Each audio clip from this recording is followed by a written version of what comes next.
Imagine you are a pitcher filled with water, symbolizing your energy, love, and resources. The glasses around you represent the people and responsibilities in your life. When your pitcher is full, you can generously pour it into these glasses, meeting the needs of those around you. However, to keep pouring, the pitcher needs regular refilling. This means engaging in self-care activities that replenish your well-being.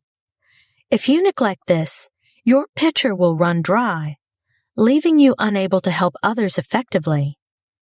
This aligns with the biblical principle of loving your neighbor as yourself. To truly love and serve others, you must first care for yourself.